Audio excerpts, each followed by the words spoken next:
The meeting of the Public Safety Committee, May 22nd, 2023, will now come to order. Will all please rise and salute the flag?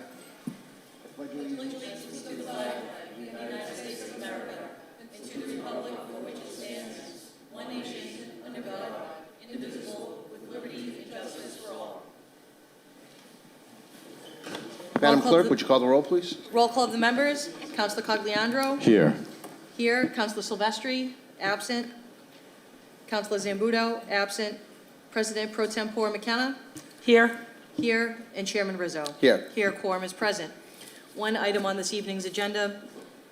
Motion presented by Councilor Rizzo that the acting mayor request the superintendent of schools, along with Revere High School student resource officer, to appear before the City Council to discuss the student safety issues, including the use of and/or the discovery of illegal narcotics such as cannabis, including edibles and opioid-related substances.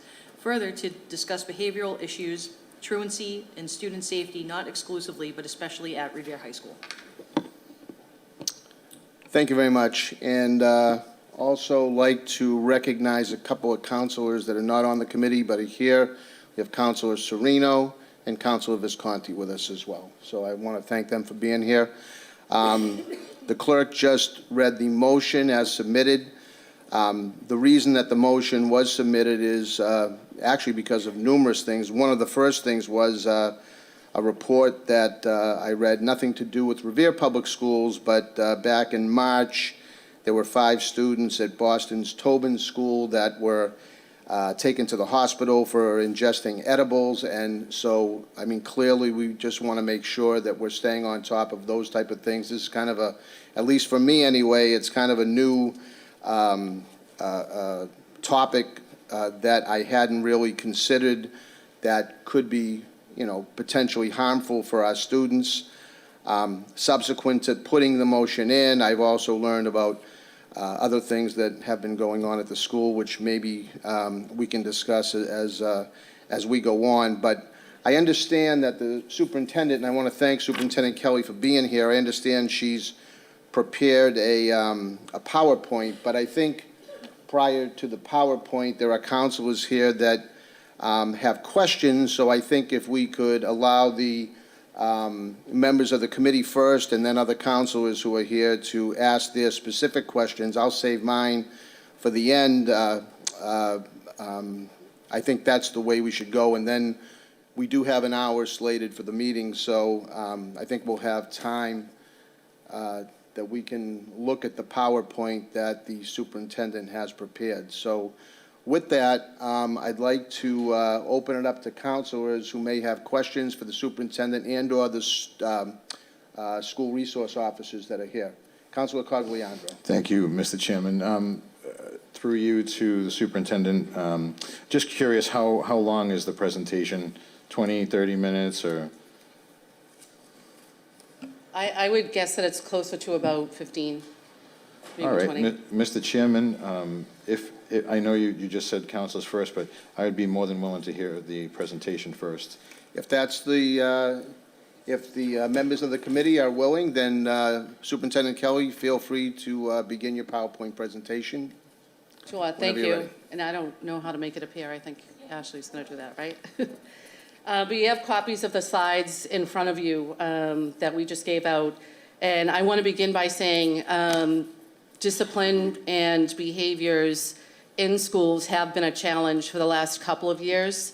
Actually, since we came back from COVID, we have, like other schools, both in the Commonwealth and across the nation, struggled with student dysregulation, adult dysregulation, and those pieces have come together to create a difficult environment in our schools. Particularly at the elementary level, we have multiple grade levels of students at one time who hadn't been in school for a formal year yet.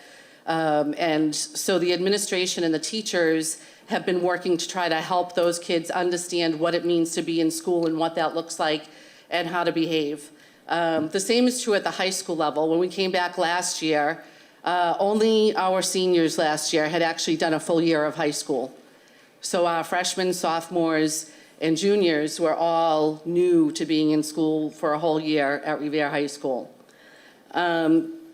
So I did want to acknowledge that from the onset.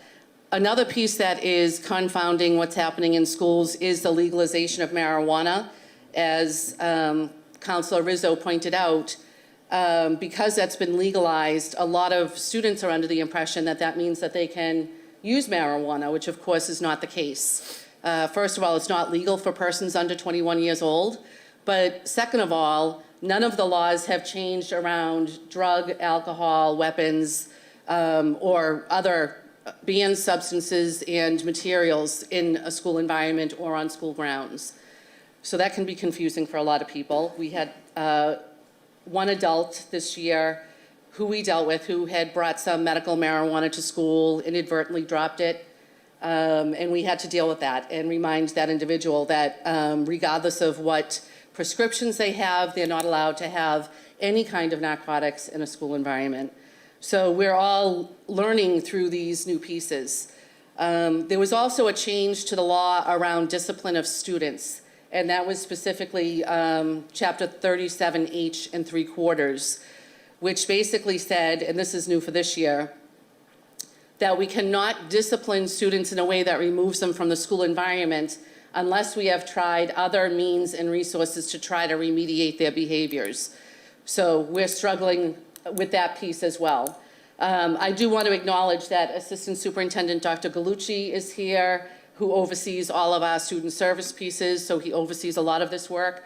And Principal Chris Bowen is here as well, in case there are specific questions about the high school. Also, I'll acknowledge our school committee members, Ms. Aisha Milbury-Ellis, Mr. John Kingston, and I saw Michael Ferranti.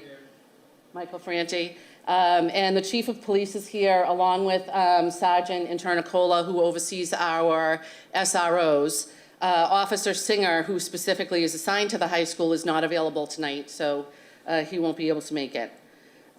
So I have prepared some data for us to look at, and I looked back at the motion that Councilor Rizzo submitted and also at the discussion that happened on the night that the motion was made, and listened to the requests of councilors, specifically Serino and Cogliandro, who had questions I know about AP coursework, and some other pieces along of that nature. So I've tried to include all of that. I know there was some questions about teacher retention, and tried to include all of that data here and try to give more of a historical look back. So the first page discusses absences and truancy. And you'll notice that our CA stands for chronically absent.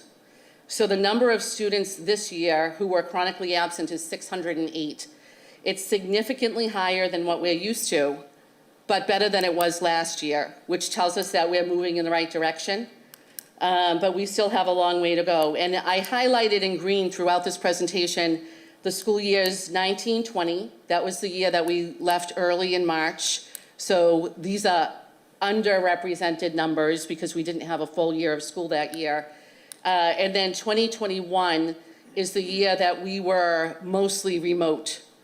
We came back to hybrid learning in April of that year. So you're going to see some skewing of the data on those 2 years, which I tried to highlight in green to make that a little bit more obvious. But absolutely, our absences are up, our truancy is up, and that's a challenge. I'll talk a little bit more about how we hope to face that in a few minutes. On the second page is Revere High School discipline, and this is specific just to Revere High School. And so you'll see this year that we have disciplined 76 individual students, and you can see the different types of discipline there. We're no longer allowed to do in-school suspensions, so you'll see that they don't exist. There were some slight modifications where students were removed from class and kept in school in the 18-19 and in the 16-17 school year, and that's why you see a 0.1 measure there. Out-of-school suspensions are up.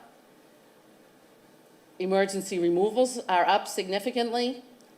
And you can see just the most common reasons for that were illegal substances, fighting, and non-drug, non-violent infractions, I'll call them.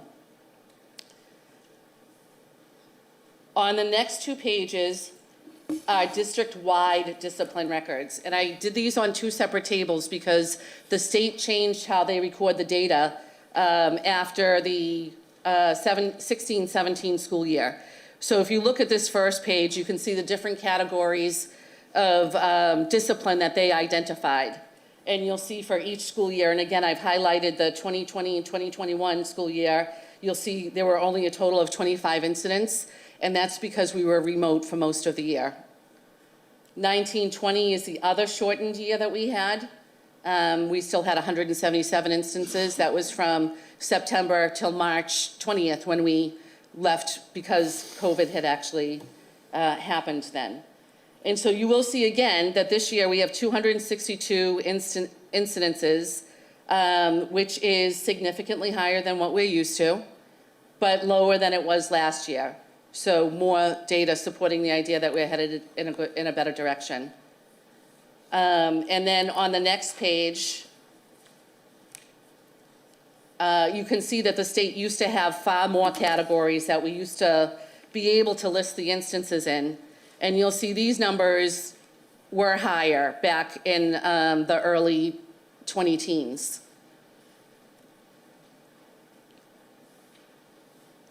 And so these are kids who are actually disciplined. It's not just that they had some kind of an infraction. They were disciplined for whatever it is that they did. The vast majority of those fall under the non-drug, non-violent, non-criminal related category. And that could be kids who were chronically off program, or some people think of that as truancy because they weren't in the class that they were supposed to be in. Or they could have been insubordinate to a teacher or an administrator or something of that nature.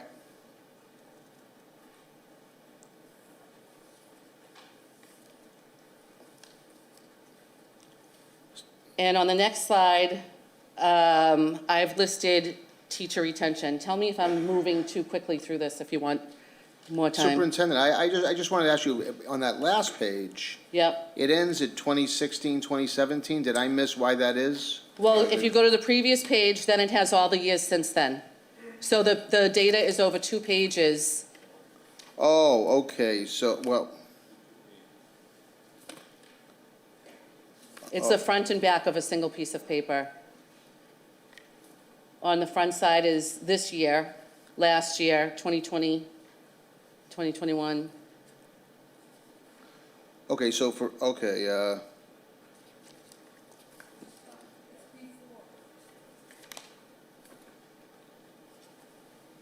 okay. Yeah, I mean, it just doesn't seem as though, I understand what you're saying, like it goes from 2017, 2018, then to 2016, but everything on the front here doesn't go back, on the page prior doesn't go back to those years. So the state changed the categories of how we report discipline, and that's why Okay. you see the different list of categories. Oh, okay, so they shortened up the list of categories? They did. They compressed some of them into one category. Okay, So the data used to be a lot more specific, to be honest with you. But then in 17, 18, they started with the new reporting categories, and that's why you see the difference there. And I should have mentioned that all of the data that I'm sharing tonight is from the Department of Education. okay. The next page has teacher retention rates, and we definitely are seeing an uptick in teachers moving out of the profession. Fortunately, in Massachusetts, it's not as bad as it is in some other states. But I delineated the Revere High School teacher retention rate, which has actually been quite high. Last year, we had a lot of teachers leave district-wide, and some of that is because during the pandemic, we had hired a lot of teachers under emergency licenses that in some cases we were not able to keep them on if they weren't able to demonstrate progress to the Department of Education in their work toward getting a new license. So that's the 73.4 that you see highlighted in yellow. That was the one of 3 times that our district had a worse retention rate than the state. And there was only one time back in 2011, 2012 that the high school actually had a worse retention rate than the state or the district. They're not as high as we'd like them to be, but they're not horrible. And so what are we doing about all of this? If you go to the next page, I've highlighted some key staffing positions. Obviously, our teachers in the classroom are really, really important to kids being in school and being engaged, but there are some other positions that have helped us to get kids more engaged. And you'll see in 2009, we had only four guidance counselors at the high school. We had a much lower enrollment at that point. But in 2023, we had 10, and next year we're projecting 10 again. We're not adding any new staff there. But social workers, you'll see that we added 4 in recent years to bring the total up to 7, and that's what we'll have again next year. For security staff, back in 2009, we had 1. This year we had 6. Next year we'll have 10. We brought on our family liaisons actually during COVID, and they will be continuing, both of them. We added a second one this year, and both of them will be continuing with us. School psychologists and BCBAs, those are, BCBAs are specialized, trained individuals who observe student behavior and make recommendations for how we can mediate any problems the kids might be having. And you can see that over time we've added significantly, including this year, we're adding 5 school psychologists to help with student dysregulation and 2 more BCBAs. That's board certified behavior analysts. That's what BCBA stands for. In addition, and I put asterisks next to those school psychologists and BCBAs because they actually work for the district. They are responsible for multiple schools. So they're not strictly at the high school.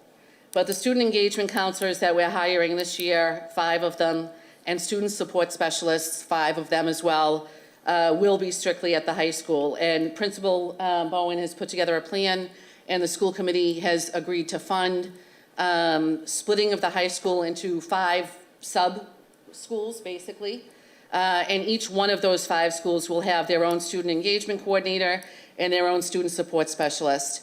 And those 2 individuals will be working with kids, especially high-need kids who need help with their regulation, but also making sure the kids are coming to school and in school, and that will help with our absenteeism and truancy.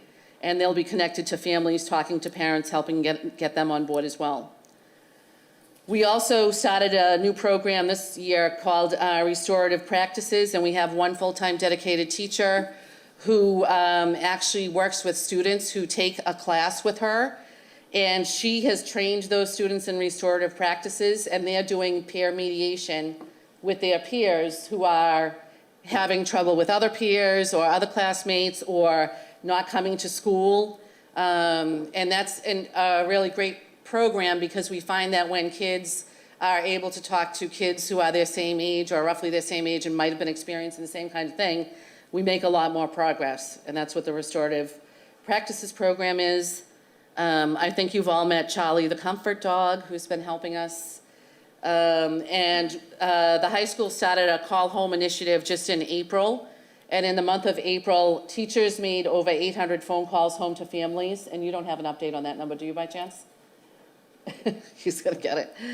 But in the month of April to May 8th, it was over 800 phone calls from high school teachers to the parents of their students for all different reasons. Some of them were good reports, some of them were not good reports, and everything in between. But in terms of staffing around helping kids with their behavior and doing well in school, we've gone from 9 individuals in 2009 to 55 next year. I also want to take a few minutes to highlight the good work that our students are doing because they and their teachers have worked really hard and they've had a lot of success. And so I want to talk about that in addition to the struggles that we're having, because in order to understand the high school and the district as a whole, we need to look at the whole picture of the whole community. And so on the next page, you'll see progression and advanced coursework. And again, I've highlighted the 2 COVID years that are a little bit funky. I'd love to say, as in the 1920 school year, you'll see that we had a 70.6% pass rate on the AP exam, but that year, we require all students who take an AP class to take the exam that goes with that class at the end of the year. And in that year, that was the year we went home in March, we waived that requirement because kids didn't have a full year of the course, and we didn't feel like it was fair to require them to sit for the test. So the very high pass rate of 70% is probably because the majority of the kids who did choose to take the exam felt really confident and strong in their academics. But overall, our AP teachers do an amazing job, and you can see that in these pass rates. But you can also see it in the participation rate, which is in the column just before that. So since 2009, our numbers have been coming up in terms of how many kids are taking AP exams, that's the first number, and then how many tests they're taking. So this past school year, the one that's about to end, we just finished our AP testing last week. We had 411 different students take 673 different AP exams, which is pretty impressive when you see where we started, a number of years ago. And the pass rate on those AP exams is significantly higher. I think if you look at a lot of the other communities that surround us, including suburban communities, their pass rates are typically in the 30s, 30 percentage points, I mean. And so this is a testament to the teachers who teach those classes, to the students who do the work in order to be successful, and to the families who support the kids in doing that work. You also have the graduation rate and the dropout rate. We don't have that data yet for this year because the year is still in progress. And you have the advanced coursework completion number. And again, I'm really proud to be seeing our advanced coursework completion number go up. That is a designation that the state gives to early college classes, dual enrollment classes, and certain high school classes like pre-calculus and physics. They've identified which classes count and which classes don't. Computer science counts as well. So as you can see, if you go back to 17-18, only 71% of our kids were taking an advanced coursework class before they graduated. Last year, we had that number up to 81%. And the vast majority of them are doing dual enrollment classes, which means they're taking college credit courses in high school, which is pretty exciting. If you go to the next page, we broke that data out by demographic because in our equity work, we're trying to ensure that all kids have access and opportunity to a really rigorous curriculum. And what we saw when we looked at our data is that that wasn't always the case. So if you go back, if you look at the 2018 rate, you can see that the highest rate of advanced coursework completion, and I should mention, completion doesn't mean you just take the class. Completion means you pass it, you got credit for it. So you can see that for all of our students, 68% had taken an advanced coursework class and completed it.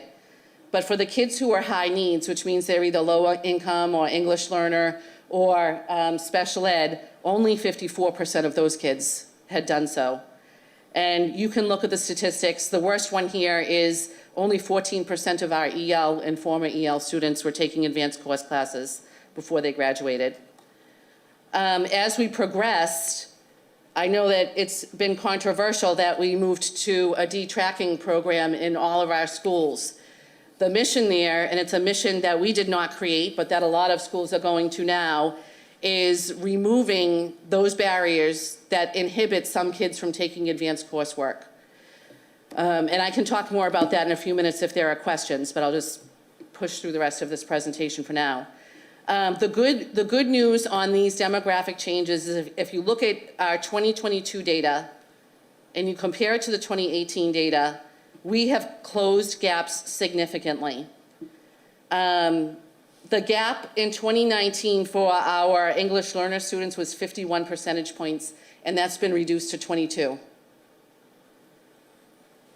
For all students, it was 13 percentage points, and that's been reduced to 5. The place where we still have a lot of work to do is with our students with disabilities, but we still made some progress. That gap went from 55 percentage points to 47. The next 2 pages, it's the front and back of one sheet of paper, are college acceptances for the class of 2023. We're really proud to have 2 members of the class of 23 going on to MIT next year. It's the first time in a long time that we've had multiple graduates going to MIT. I highlighted in green the colleges and universities our kids are going to that have been identified as in the top 100 across the country. And you can see that there's a number of them up there. I won't read them all. And there are a lot of other awesome colleges and universities on this list that aren't highlighted just because they're not designated that way, but they're still incredible schools. And then finally, the last page shows what the class of 2023 is planning to do. And you'll see in the first 4 rows that almost just under 60% of them are going on to college. We have 20% on the bottom row that are undecided and haven't figured out quite yet what they're going to do. And then in between, we have a number of kids who are, actually I should mention the going to work, 17% have decided they're going to work. And we have a handful of kids that are going into trade programs or training programs, the military, or taking a gap year. Well, thank you very much, Superintendent Kelly, for that presentation. I'm sure there's some questions from counselors that are here. And again, as I said earlier, I'll start with members of the committee. Any members of the committee have questions? Councilor McKenna. Thank you, Mr. Chairman. Superintendent Kelly, I just want to know the number of chronic absences. Do they get a passing mark? It depends on whether or not they completed their coursework. Okay, so they could be absent from school but be homeschool, is on Zoom or? No, they No? can't. They have to be in person, in class, in order to earn credit for their coursework. Okay, and the other? So I should say, there are some kids, and we do have a number of kids who are hospitalized, in some cases for long-term, in some cases for short-term. We do send work to the hospitals, and they have tutors who work with them. We have other kids who are out on long-term suspensions, who we also provide tutoring to, and if they complete their coursework, they can earn credit as well. The other question I wanted to ask you is, do you still offer honors? Do you still have an honors program? We do have an honors program right now. What we're transitioning to is a program where kids are in classes and all have access to the same rigorous curriculum, and there is work that they can do to earn the honors credit. And that work is, any student can take that honors work as they choose. So if I think of a geometry class, for example, a student maybe wasn't in honors math the year before, but finds themselves in geometry. Often, math is a good example, and you know I'm a math person, so I'm sorry if my examples are going to be a lot of math, but often kids are either in honors or not. And usually we decide that in the 5th grade, whether they're going to be in honors or not. And what we saw in our data is that the kids who were put into honors classes in 5th grade went on to pre-AP in middle school and AP in high school. And the kids who were not in honors didn't do any of those things, and there was very little crossover. At the high school, there was a little bit more crossover. There was none in the middle school. And so what we're trying to do is get to a place where all kids have access to that rigorous curriculum, and they can choose with their parents whether they want to do the extension work and get the honors credit or not. But that way, every student is in a position to take AP classes if they want to, and we can see by the numbers on the AP data that I shared, more and more kids are choosing to do that. I'll tell you a little bit of a personal story about why this stuff is important to me. I'm one of 6 children, and the first 4 of us, Irish Catholic, 1 year apart,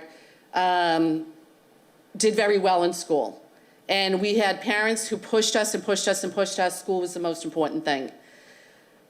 My number 5, my brother Eddie, decided he didn't want to go to college because all he wanted to be was a firefighter, and so he decided to go into the military and then get into the fire service in Boston, which is great. He did good in school, he did well in school too, but my youngest brother Greg didn't. And Greg has given me permission to share this story, so I'm going to. Greg struggled through school, all the way through. It was miserable. It was a horrible existence for him. And mostly what would happen is my parents would get reports that said, Greg needs to pay attention, Greg needs to focus. And here was this little kid in school thinking he's doing exactly what he was supposed to be doing. And what my parents learned, not until he was in the 8th grade, was that he had a learning disability. He had an auditory processing issue that meant when the teacher said open to page 47 and read the first 3 paragraphs, he heard open to page 47 and nothing after that. When they finally discovered that, he was able to learn how to overcome, it's a form of dyslexia that he has, how to overcome that. But by the time Greg got to high school, all he wanted to do was be finished with school, because school was a horrible, horrible place for him. Even when he was working as hard as he thought he could, the teachers were saying, you need to pay attention, you need to focus, you're not doing the right thing. And he didn't know how to fix that in himself. Horrible existence, right? My brother Greg went on to the Marines and did 6 years there and then was recruited by the Army to be a Green Beret. He retired last March as a sergeant major and overseeing 16 Green Beret teams that did deployments in Iraq and Afghanistan. I say that because this is a brilliant man. But no one in 1 year of his schooling ever told him that he was capable or that he could or made him feel like he could do good things at school. And I look around and I see hundreds and thousands of kids that have had that same experience, and it's not right. We need to fix it. And it doesn't mean that we have to take opportunity and chances away from the kids who know how to do school. I was a kid who knew how to do school. I knew how to do my work and how to get my grades. My brother Greg wasn't, but it didn't make me any more intelligent than he is. And so when I look around at the kids of Revere, and I even think back to my days teaching when I would get my class rosters in August, and I would see this is the honors geometry class, and this is the college geometry class. Before I met a single one of those kids, and I tell you this honestly, I was making decisions about what they could do and what they knew before I even met one of them.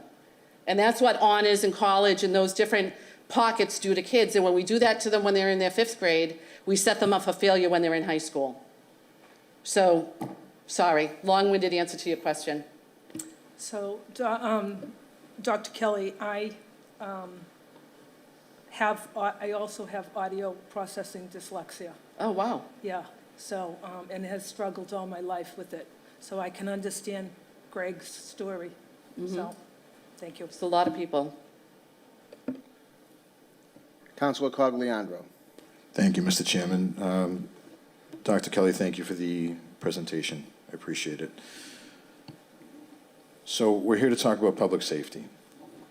So, but I do have a couple of questions. What are the repercussions if a child's late to school or if they're late to class?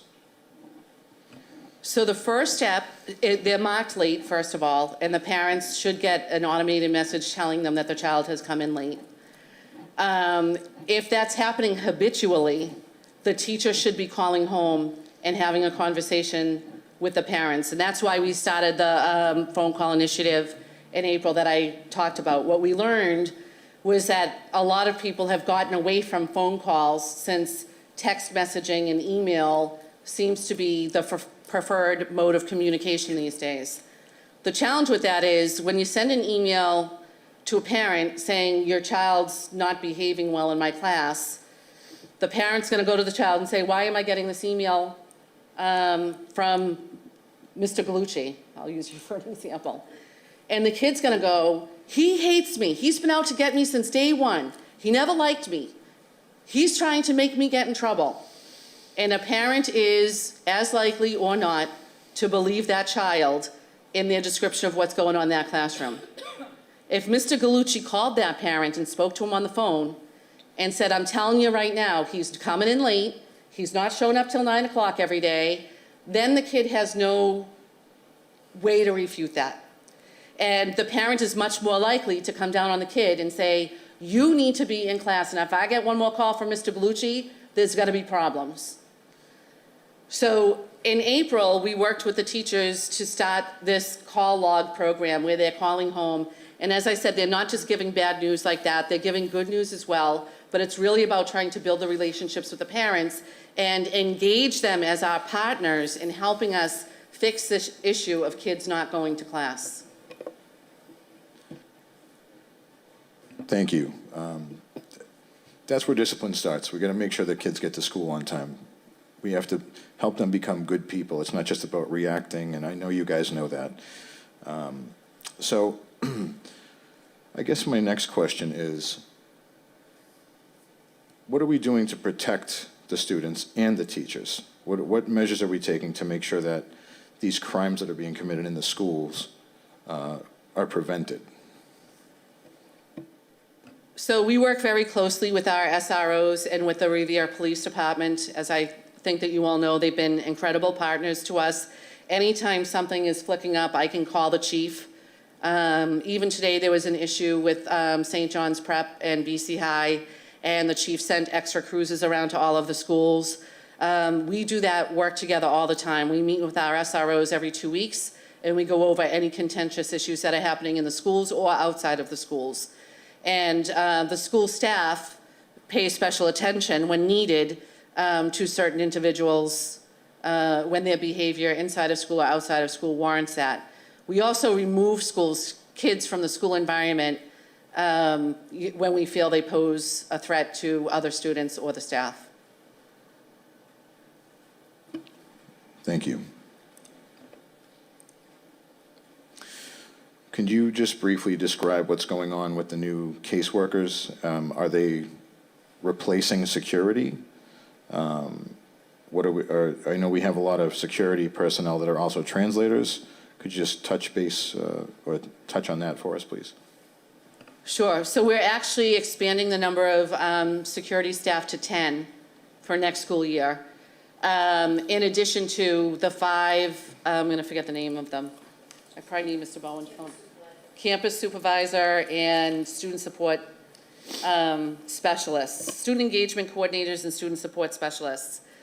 Mr. Bowen is creating teams of those people that will each work with one assistant principal and have a caseload of roughly 400 students each, right? And they will be focused on a team, all working together to help the kids who are most in need of those 400. The campus security is going to be changed so that specific individuals have a floor that they are responsible for. Right now, one of our challenges is that people are moving all over the building all day. The security people are moving all over the building all day. And so that doesn't allow them to pay particular focus on areas where kids are congregating or where kids are hanging out when they don't want to go to lunch. One of the challenges that we've had is that we've had a lot of adult absenteeism as well in the last couple of years. And so today, for example, at the high school, we had 17 teachers who were out. That means roughly 17 times 25 kids who each period of the day felt like, I don't have to go to that class, my teacher's not in. That's another piece of the culture that we need to change. Because it used to be that even if your teacher was out, you had to go to your class and there were lesson plans left, sub packets. Joanne will remember that we used to get yelled at if we didn't have our sub packet up to date. And there was work left there for the kids to do, and you had to do that. And we need to get back into that routine. The reason we haven't been able to is because we can't find subs to cover the number of teachers who are out every day. And so often kids will go to their room and there'll be a sign in the door that says, Miss McKenna's third period class report to the auditorium or wherever. And that is a signal to a teenager to do other things. Thank you. I know that substitutes don't make a lot of money, so maybe investigate into raising that up. And because I was a substitute for a few months over there. It wasn't a good time, to be honest. But I'd like to transition into something else we touched on. Why do you think teachers are leaving the Revere Public Schools? We do an exit survey with all of the teachers in the year that they leave, and I didn't pull that data together here. A number of them leave because they have life changes and they're going to other states where their family is.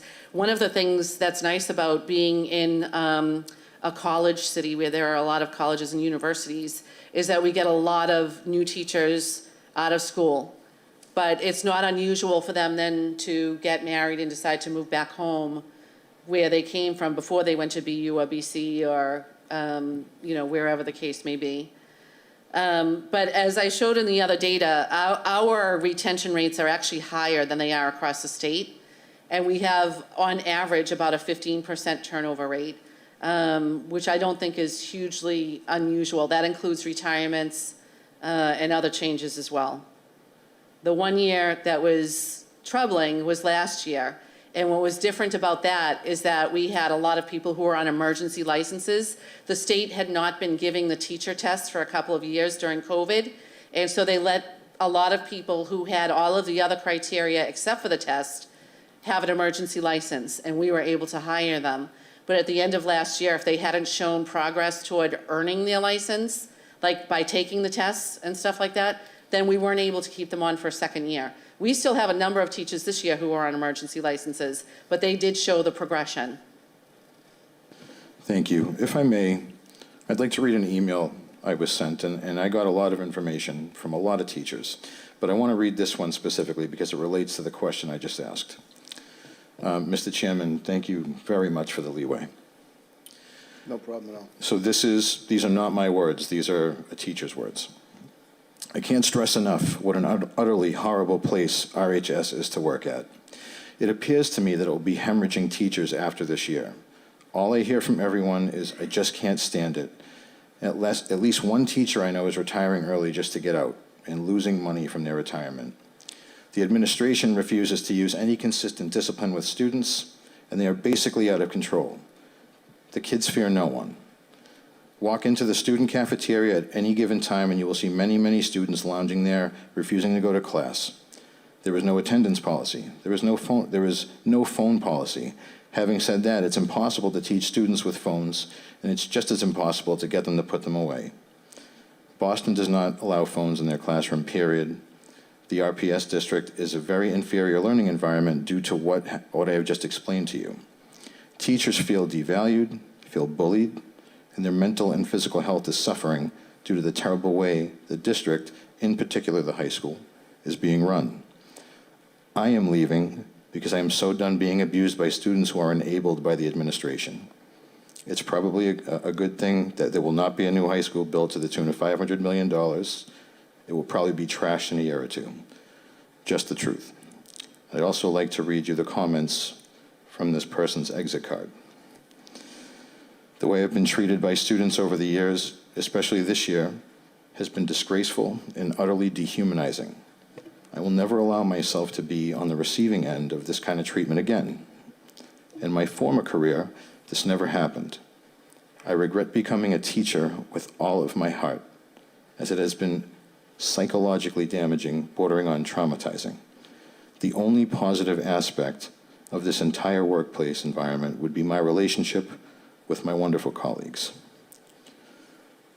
I'm not reading that to you to stir the pot. I'm reading that to you because that concerns me, and I'm a teacher. And for a teacher to say that they regret being a teacher, how bad can it actually be there for them? Thank you. So I would say that that is absolutely disturbing and would love the opportunity to work with that teacher. I don't know what their experience has been because I don't know who it is. It's definitely not the way that we would want any teacher to feel. I do think that there are people in our society who think teaching is easy, and it absolutely is not easy. It never has been. It's a very complex and complicated job that requires thousands of decisions in the flash of a minute, and people don't understand how taxing it is. I think that's true in a lot of places. It's true here too. But it's also true that, like every other organization or industry, we're going to have some disgruntled employees. And we're going to have people who don't like working here no matter what we do or what we say. I don't know what else to say other than that. Thank you. I can't stress to you enough that was one. Yeah, it's heartbreaking. It absolutely is. Yeah. And I want to be clear that this is why this was brought to the council, because truly these are not city council issues, should not be here. But we have to intervene at some point when people keep coming to us with these things. So we're telling you these things and I understand you want to know who it is, but we talked about this last time. They're afraid. Yeah, and they are I afraid. wasn't here, but I know that there was a big discussion about how retaliatory the administration is. And I mean, I'm going to assume that that was directed towards me, not other administrators. I don't know that for sure. If I wanted to direct something, no disrespect, I would say that it was you, but Okay. it's all, I am regurgitating information that Okay. I've been given. So if they say someone specifically, I actually personally redact that, because I'm not here to attack anyone personally. Unfortunately, you're the one steering the ship, and you're taking all this, and I appreciate you being here, I really do. But we have to do something, because I know personally there are a lot of teachers leaving this year. And that we should be taking care of the teachers so much better than what I'm reading here. And it bothers me. I've had family members be mistreated in the school system. And, you know, also I've seen what goes on there. I've seen what these kids do. They tried to do it to me. In fact, that's why I quit, because a child tried to fight me. And I'm not going to put myself in that position. And all these reports about children being assaulted, and then these kids that assaulted them are coming back to school the next day. I mean, I'm not even gonna get into the list. I have a whole spreadsheet of things, but all I want to know is, are we going to do something to fix this? Are we going to do something to build the morale back? Because we have amazing teachers in this community, and they are so scared and unhappy. And again, I'm shocked by it, and that's why it's here. So that's Yeah. all I want to know, is that we're going to try to work together to get this done, to make people happier. Sorry, I'm getting a little emotional thinking about my mother, and I'm going to try not to get emotional like I did last meeting, but that's all we want to know. What are we doing? What are we have to be preventative. We can't just react to things. Right, and I mean, I don't even know how to address this, because I don't know quite what we're talking about, but I think that the administrative staff works very hard to engage teachers and make them feel welcomed and part of the team and part of the group. We have a new administration at the high school this year than we had before. And I would be surprised if somebody felt the way the email you read about the current administration. But I don't know who they're talking about. I have no way of understanding what their experience has been in order to be able to address it. I can tell you that I know hundreds of teachers who would tell you that they're so glad to be here, that every year we have teachers who come back from other districts and say, you have no idea how bad it is out there. It's so much better here in Revere. Every year we have teachers come back to us who left to try something different. But that's not going to be everybody's experience. I know that. I feel like the teachers in Revere are incredible people. They work really hard. They love our kids. They'll do anything for our kids. And that's to be celebrated. Are there going to be some people in that group who feel differently? Absolutely. I can't help them if I don't even know who they are. And I can tell you one thing, I can give you my word, that I don't retaliate against people when they come to me with an issue or a problem. I've had hundreds of teachers come into my office to discuss different things with me, and we've worked through it. I do it all the time. I consider my job, the most important part of my job, is to let teachers do their job, to take the noise away so the teachers can do their job. Thank you, Dr. Kelly. Thank you, Councilor Cogliandro. Councilor Visconti. Oh, I'm sorry, Councilor Zambuto. Thank you, Mr. Chairman. I only have one question, and after hearing that email, I guess I probably have the answer to it. I was wondering why so many teachers would be absent in a day. It seemed like an astronomical number. I can tell you, because I did look at it this morning, there were 6 teachers who had personal days, 6 who called in sick, and 7 who had family illness days, which means a child or a parent who was sick. Yeah, I guess there's no way to explain that. There are 130 teachers at the high school. I should give that little bit of context. Yeah, okay. Thank you. That's all I have. Thank you, Councilor. Councilor Visconti. Thank you, Mr. Chairman. Thank you, Dr. Kelly, for coming out and presenting that chart in that presentation today. I guess if you look at first I want to mention to the residents, the teachers, and parents that this meeting is not a meeting where we're painting a broad brush against the high school. That's not the reason for this meeting. I think we have some great teachers. We have great students here. Tonight, I believe we're recognizing the robotics team, right, which is, you know, finishing second in the world, a fantastic, unbelievable accomplishment. But I think there is some concerns with parents and some major concerns with public safety with some of the parents. And like my colleague said, that's why it's come to the city council, because they feel as though nothing is being done, okay? And whether it's teachers or parents, there is a concern with how they're being treated. I believe, and let me go to one question first. It seems as though, looking at the school discipline data, we have 69 students, if I'm seeing this correctly, okay, that have been disciplined, 11 for illegal substance and 58 for fights, okay? But then you look down and we have a 3.4% of out-of-school suspension, which means less than 3 people, less than 3 students. Is that what I'm understanding? The 3.4% is out of the 2,253. Okay, okay. The All right. total number of students in the school. Okay, all right, that's fine. And I thought it was the amount of the 76 students disciplined. What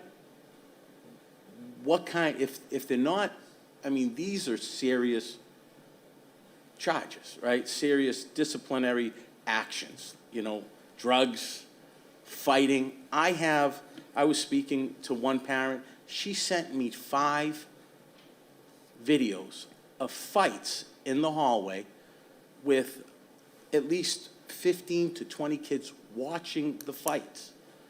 It's disturbing, especially when you have your child in there and you're seeing these fights actually taking place with the amount of people and the amount of students watching.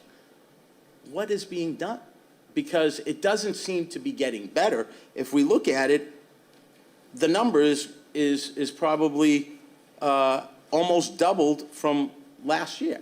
So what is being done, and what's the disciplinary actions that are being done where these kids, you know, try to, well, they feel as though nothing's being done, so it's okay.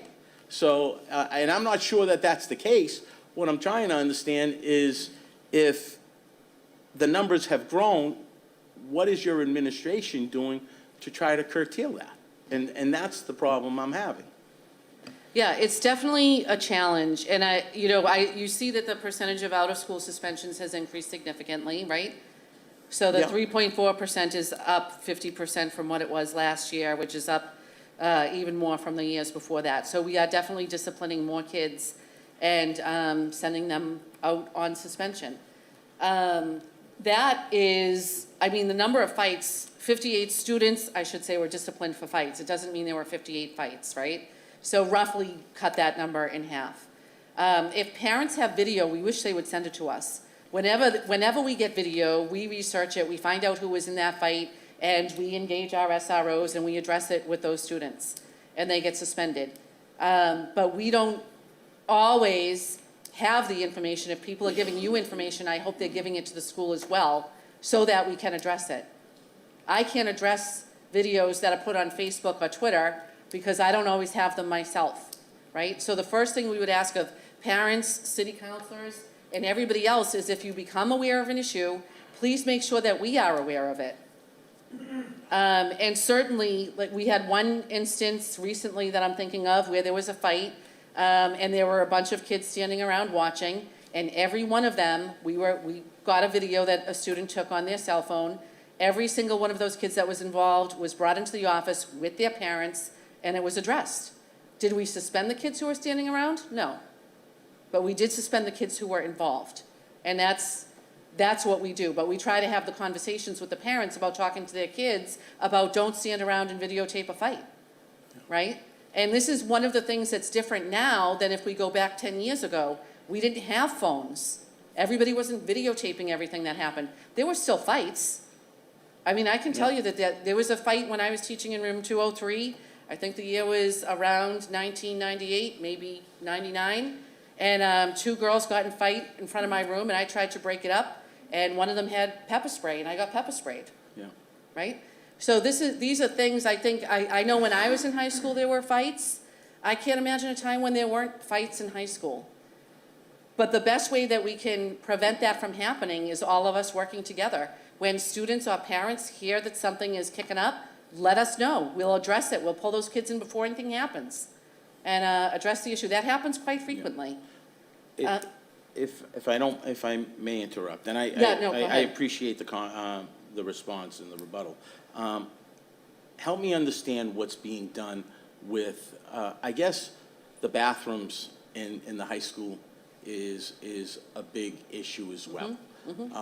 Kids are congregating there, they're smoking cigarettes, they're vaping, smoking marijuana, they're doing things. They're not anymore. We have a that- monitor on every bathroom. Okay, so they're doing, they were And the doing kids have to things. sign in, scan their ID in, and scan out when they leave. And has that just been implemented, or when was that implemented? Because it seems as though that was a growing concern. It's What I'm recent. hearing is kids didn't even want to go, they were going to the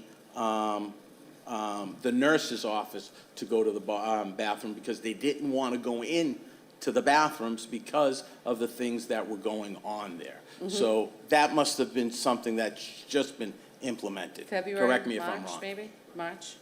Okay. Okay, so we have a person at every bathroom right now, Not all of the bathrooms are open at the same time. There is a schedule for which bathrooms are open at what time. And whatever bathroom is open, there's an individual sitting there. The kids scan in, go to the bathroom, and the individual is there to tell them move along or not let too many kids in the room at one time. Okay, great. Thank you, Mr. Chairman. Thank you, Counselor. Thank you, Counselor Dr. Sereno. Thank you, Mr. Chairman. Thank you, Dr. Kelly, for being here tonight and for the presentation. The absences, the truancy issue was well explained, and Councilor McKenna kind of touched on that. So I just have two public safety related questions that I got from parents of our current students of the high school.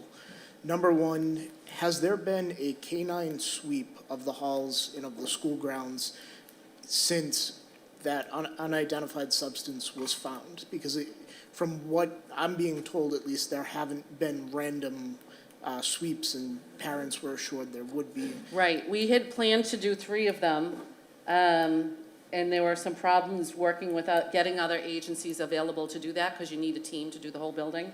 I don't know if Chief wants to.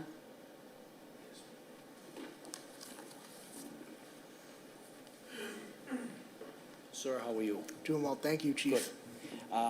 Yeah, we just had one of our K-9 people just away at school, and she's back.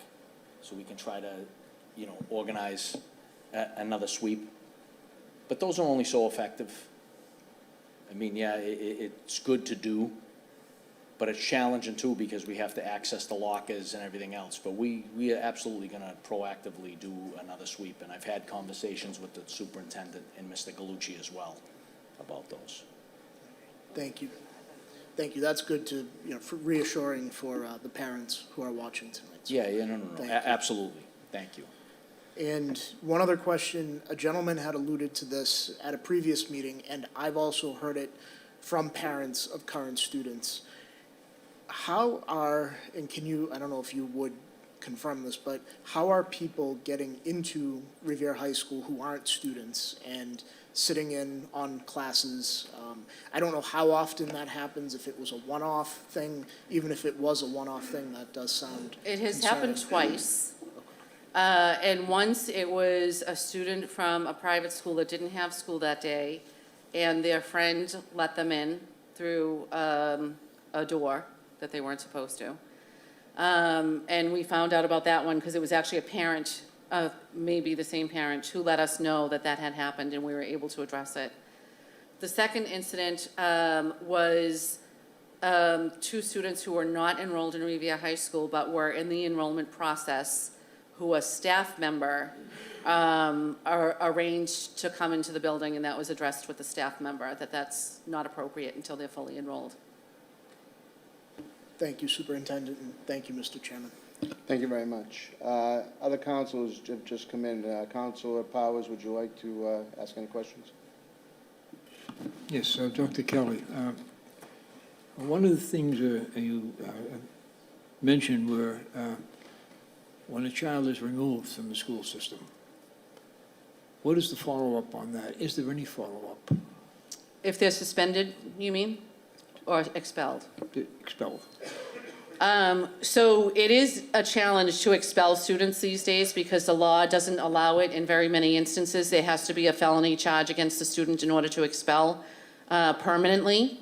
If that happens, we still have to identify alternative educational venues for them. So we usually try to connect them with the online school or tutoring, or we look for an outplacement in a specialized school that deals with kids that have those kinds of disturbances that require a different setting altogether.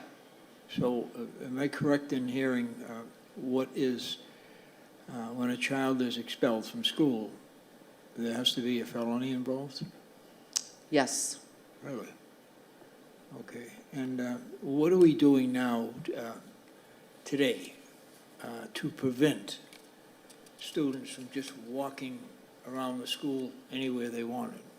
That's part of the plan that Mr. Bowen has established with the additional security staff and the student engagement counselors. I'm going to forget their name again. Student engagement coordinators and student support specialists. That's what their function will be, is making sure those kids are in the classroom where they're supposed to be and making sure their families are aware when they're not. Is this a question, to make this work perfectly, is it a question of dollars, money? Money always helps. Yeah. We have funding this year in our budget that's going to support the new positions that I talked about. And so that's definitely been a challenge for us. We've had two challenges to date. First, we didn't have money. Now we do, so that's helpful. The Student Opportunity Act helped us with that. But the second challenge that we faced is staffing. And Councilor Cogliandro spoke to this, that there are a lot of people who don't want to be in education anymore, who don't want to be substitute teachers, who don't want to do these jobs. And that's a challenge that we face daily. I can tell you that if I went back 5 years ago, when you took a job as a teacher, you at least saw that year through. If you were going to resign, you did it at the end of the school year. We had a teacher resign last week. And it's been ongoing all year long. There's 4 weeks of school left, and the teacher said, no, I'm done. They took a job somewhere else. But there's just, I don't know, this change happening. Thank you. Thank you. Thank you. I think everybody has spoken who's wanted to speak. I just have a couple questions. One will be directed toward our SRO officer, but I just want to say this, and I'll just kind of generalize after some of the comments that have been made, some of the remarks we've heard. There seems to be, at least for me, who's been around this for a long, long time, a real feeling of despair amongst many, many teachers, and not just high school teachers. We're talking K through 8 as well. A lot of people just don't feel supported. I know maybe some of this Chapter 37H and 3/4 might have something to do with it, but it's my feeling, unless we get a grip on this, we're going to be, we're going to be faced with a situation that's not going to get better. It's going to get worse. I mean, this year we've got over 300 kids on the list for the vocational school. Normally there's about 100. We've surpassed Chelsea in terms of the number of kids, and Chelsea has always been kind of double what Revere's had. And I'm not so sure, at least in my conversations with parents that have their kids on the list, it's not just because they want to learn a trade.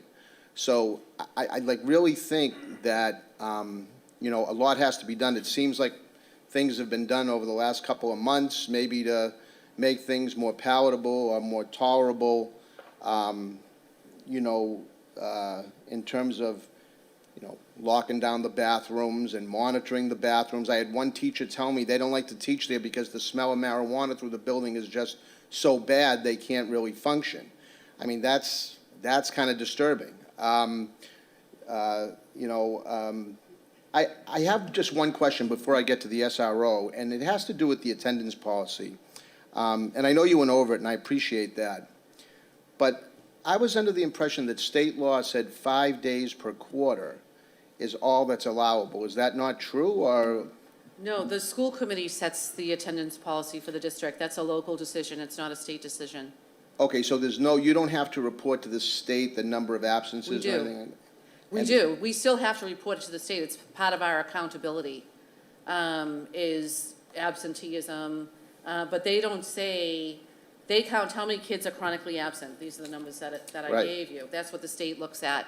They look at every student's attendance every day and determine whether or not they're chronically absent and then give us that rating based Okay. on that. But it is it's the school committee that sets the policy. And quite honestly, they typically follow the advice of the school principal on what that policy should be. And so we used to have a policy that said, if you missed, I think 5 was the number, if you missed 5 classes in a quarter, you automatically failed. And that didn't help kids who were missing school for legitimate reasons when they automatically had to fail because they had missed a 5th class. And so we're moving to a system where student grades are based on what they know of the content. What is the subject that they're learning? What are they able to demonstrate that they know? And so I can say that in the last year or two, there was a lot of chatter around people telling kids that attendance doesn't matter, attendance doesn't matter.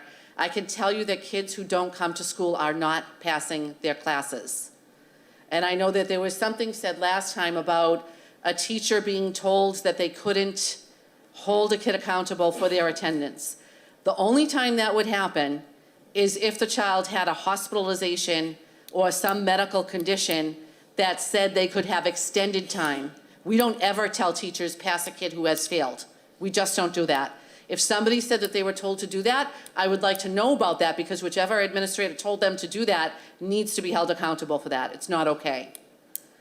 But kids who have, I mean, I'll put it this way. If you took any one of my math classes and you were absent 20 times, you would not be passing that class. And that's the way classes should be. Classes should be structured and rigorous enough that when students are pregnant, oh God, whole nother topic, right? When students are present, or that students need to be present in order to pass a class. If a kid cannot come to your class and still pass it, there's something wrong with that curriculum. Okay, understood. Thank you, Dr. Kelly. I see Sergeant Interdecola here. Would you like Mr. to? Chairman, before Dr. Kelly leaves, do you mind if I just ask one question? Of course not. Go Thank ahead, you for Councilor the Scott. interruption, the latitude, I should say. Dr. Kelly, if we can touch on that absentee policy change. Has, since the change of the policy, has the absentee rate gone up? And the reason I'm asking, because you bring a very valid point, which I didn't bring up. I had a parent reach out to me about their child calling their mom to dismiss them because there was only 5 kids in the classroom and nobody was there. So, and, you know, obviously the parent didn't, but that's a problem, you know, because of the thought process that is going through our students' mind that they don't have to be in school. And do you think with the policy change, that thought process was never there before, to this degree, I think, okay? do you think it's gotten significantly worse because the information has gone out to kids that attendance is not being taken, attendance does not, I should say It is taken, attendance. yeah. Well, it is being taken, but attendance doesn't matter, okay? Yeah, I In think- their eyes, is what I'm Yeah, saying. we need to So- change that so narrative, 100%. is there a thought process with the school committee to bring back the attendance policy? And, because I don't know if being so laxed with the attendance is helping the thought process that these kids, you know, the way these kids are thinking, to be honest But with you. it's, So- so the policy says, I'm going to paraphrase, I'm not going to have this wording exactly right, but it says, students who miss more than 5 classes in a quarter must demonstrate mastery of the content in order to earn credit. I don't know how people are interpreting that as attendance doesn't count and attendance doesn't matter. But those words to me mean if you miss more than 5 classes, if you haven't demonstrated mastery, you're not getting credit for that class. You're failing. But you do agree that the thought process within the student body is that is the thought process. I know mean, that, I know that there were some adults prior to this school year who were telling kids that. I'm- It's been less this year. I haven't heard it as much this year, but we were hearing it a lot last year and the year before. So I think the narrative is still out there, but the handbook makes it pretty clear. And we've worked with kids, Mr. Bowen has worked with all of the students to help them understand that it does matter. Attendance matters. You're not just gonna automatically pass a class if you've been, I think that people interpret the change in the attendance policy to mean you can be absent as much as you want and it doesn't matter, we'll still just pass you anyway. And that's not the case. You have to be passing the class. You have to demonstrate that you know the content in order to get any credit for that class if you have more than 5 absences. Those are 2 different things. I'm not disagreeing with you. Yeah. I'm just saying the narrative that's being out there and being told by, and what the students think is different, that's all. And how you fix that, obviously, you guys are the administrators, and what has to be done, Yeah. I leave that to you. Thank you, Superintendent Kelly. Now, if I could just ask a couple last few questions. I see Sergeant Internicola here, and I know he is you're in charge of the school resource officers, correct? Well, yes, in response, I'm the supervisor of the other 2, but Captain O'Hara, I report directly to Okay. Captain O'Hara. Okay, well, thank you for being here, first of all, course. Sergeant. I just have just a couple quick questions because, you know, again, one of my concerns, you know, what kind of prompted this further discussion into what's going on in the schools had to do with what happened at the Tobin School with the edibles and stuff. Now, I want to talk a minute from K through 8.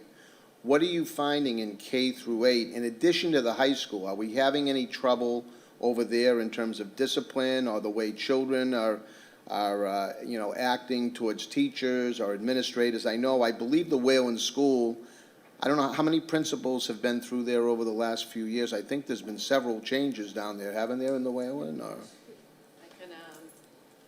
So Rachel Shanley happens to be here tonight, who is the new principal at the Wayland School. But we did have, when Jamie Flynn left, we had a principal who came on for 1 year, and then the current principal has been there for 2. So Rachel will be the 3rd Okay. principal in, well, I mean, if you include Jamie's, she'll be the 4th principal in like 5 years, yeah.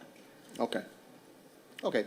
So I just want your perspective, Sergeant, on, you know, reports that you might be receiving, in addition to the high school, for problems that are happening throughout the rest of the district. I just like to credit my relationship with the principal and the assistant principals. For my example, is my office is at the Garfield, but I work really closely with the Rumney Marsh as well, where they call me on the phone directly. They're not good, you want mine? I'll try to lean down, I'm sorry. So we have good working relationships. I've been in the schools now, this is my 2nd school year, and if there's an issue at the Garfield or Rumney Marsh, they know to call me or one of my counterparts, and we're gonna be there immediately. If we're tied up with something else and not around, we can call a sector car to go down there as a last case, last resort. But we've been able to do that just to make sure that people know that the police are there. Having a marked unit on a day like today, with whatever happened at St. John's, feels like, gives the perception and the reality that we're involved and we're here and we care, and we're gonna make sure parents know that they're safe and their children are safe. I would just say what's going on here is what's going on around the nation. Everyone has a cell phone. It seems like 10 and up, these kids have cell phones.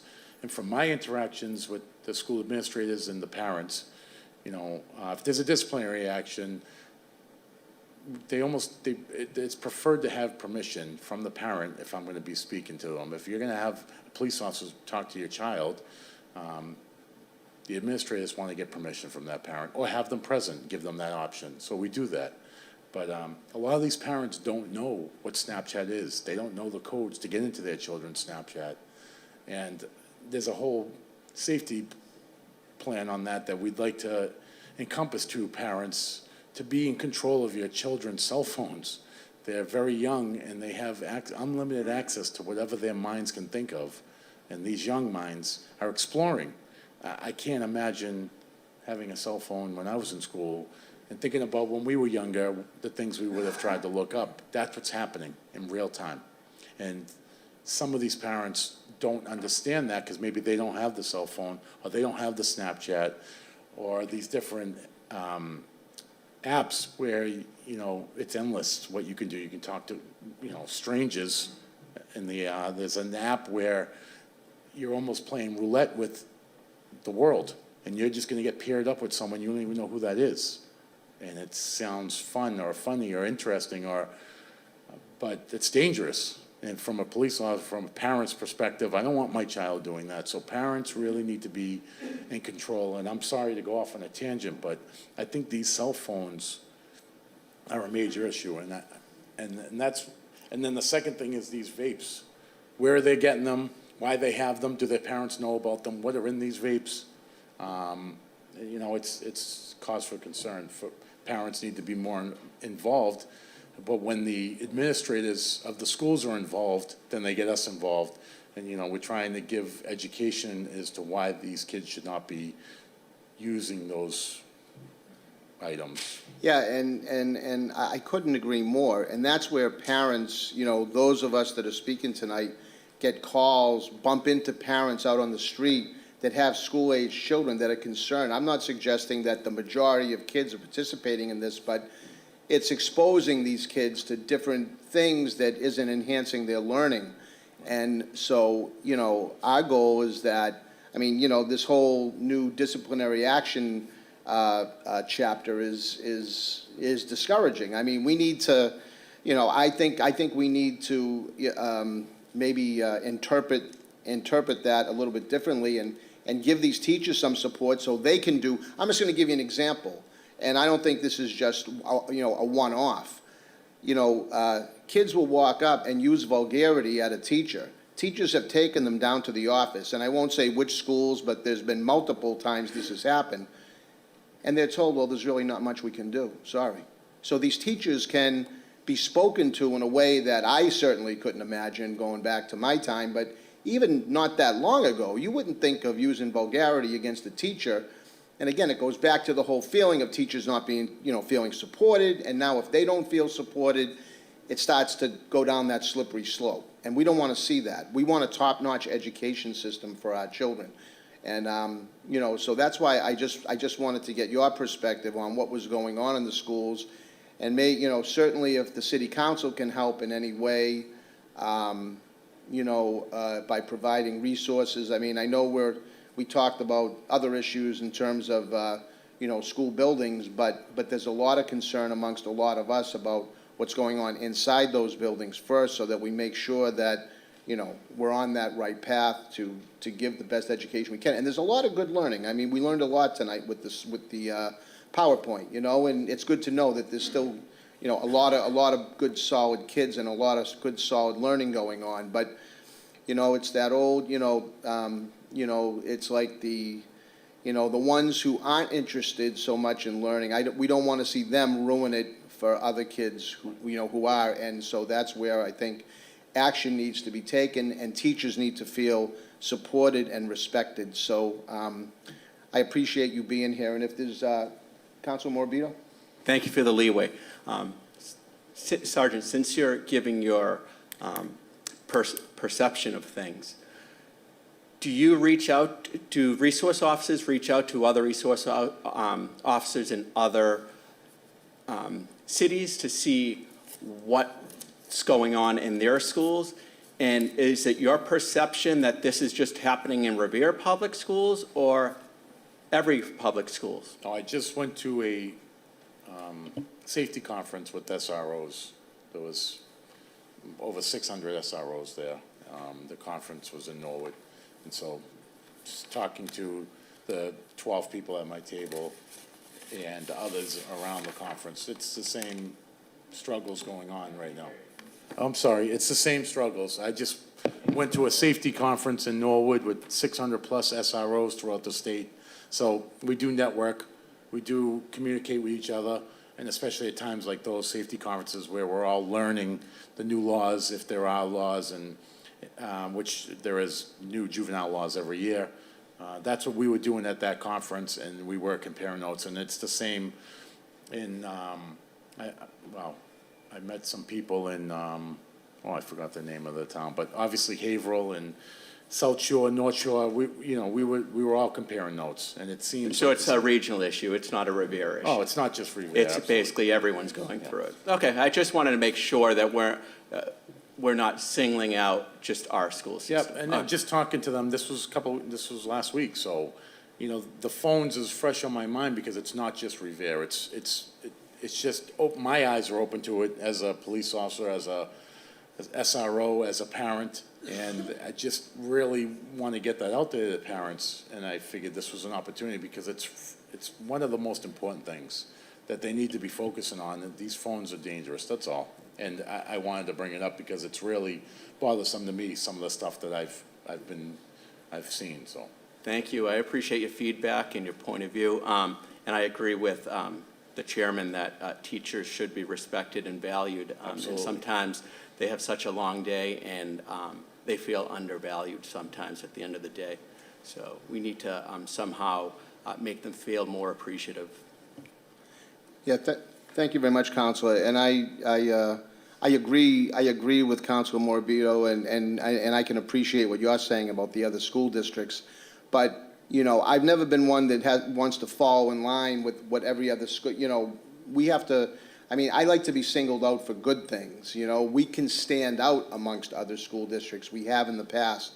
So, if there's things we can be doing and should be doing. Well, you're about to do that next with the robotics, so. Yeah, 100%.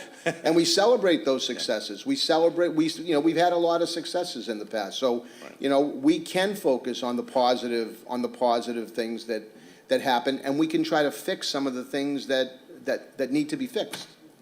So. Just one last word, if I could, for the council. So several of you have relayed stories that have been given to you in anonymity from parents or staff members or whoever. And I would just implore you, if you can't give a name, if you could give some details, the school, the administrator in question, whoever, so that we can look into it and try to fix the problem. I can't fix problems when I can't identify where they are or who's contributing to them. And if we are all really seriously concerned about student safety in the schools, then we all need to do this work together. So I'm thankful to the council for taking the time to hear this presentation tonight. Please ask the parents and the teachers or other staff members who are coming to you to share their information with us. It is not uncommon for stories to go through the story stretcher and become disinformation before their actual information. But the way we can work on that and make sure that everybody's safe, students and staff in our schools, is by working together. So I would just ask that any information you have on any of the anecdotes that you shared tonight, if you could send that to me. I know Councilor Cogliandro, you said you have a spreadsheet. I would love to see that. That's what's gonna help us get better. So thank you. Thank you very much, Superintendent Kelly. With that, I want to thank Council President McKenna for the latitude to extend over our 6 o'clock deadline. Thank you, Madam President, I appreciate it. And so this will conclude the Public Safety Subcommittee meeting for May 22nd.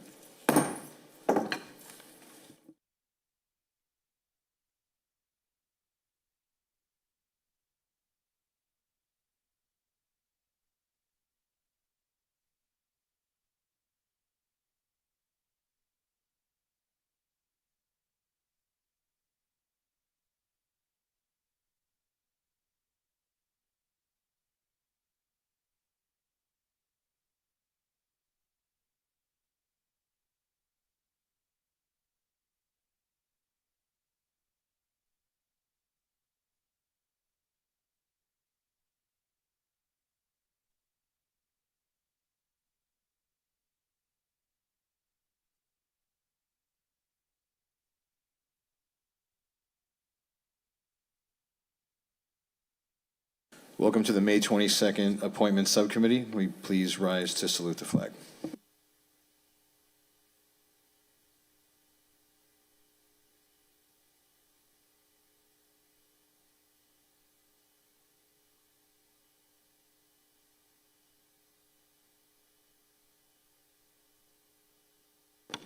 Roll call the members of the Appointment Subcommittee. Councilor Morabito. Here. Here, Councilor Novoselsky. Here. Here, Councilor Silvestri. Absent, Councilor Visconti. Here. Here, and Chairman Cogliandro. Here. Here, a quorum is present. One appointment on tonight's agenda, the appointment of James O'Brien as a full voting member to the Zoning Board of Appeals to fill the unexpired term of Hazem Hamdan, who resigned on November 13th. Any members of the committee like to speak? Councilor Morabito. Is Mr. O'Brien here? Yes. Oh, there he is.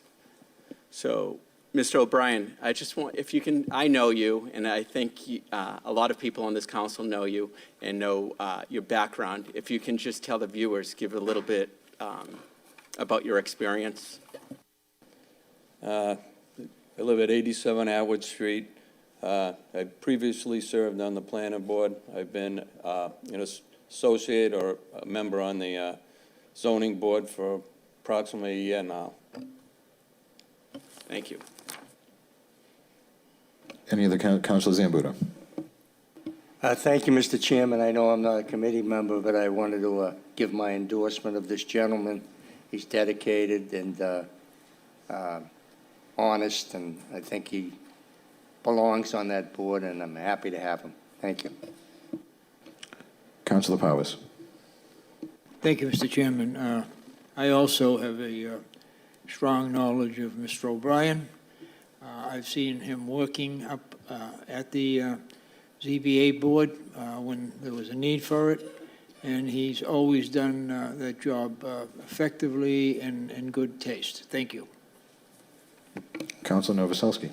Thank you, Mr. Chairman. Mr. Chairman, I've known Jim for a long time. I know he does a great job on the ZBA. He was on the planning board before that, I believe, for a little while, and moved up to ZBA. And he's always been reasonable and understanding and knowledgeable of everything that's going on. So I would endorse him wholeheartedly. Thank you. Any other, Councilor Sereno?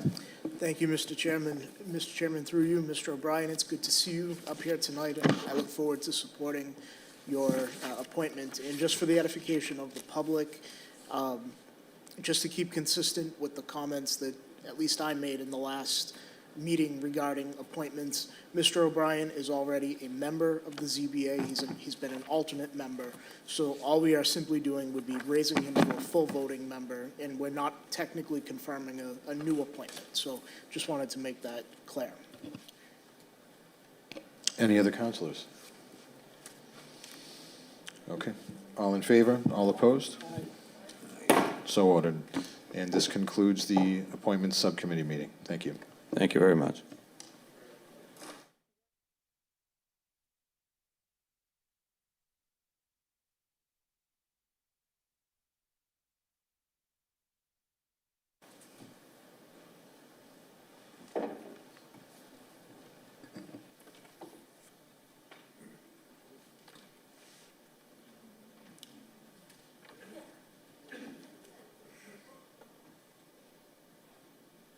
Good evening and welcome to the May 22nd meeting of the Revere City Council. Could we please rise and salute the flag?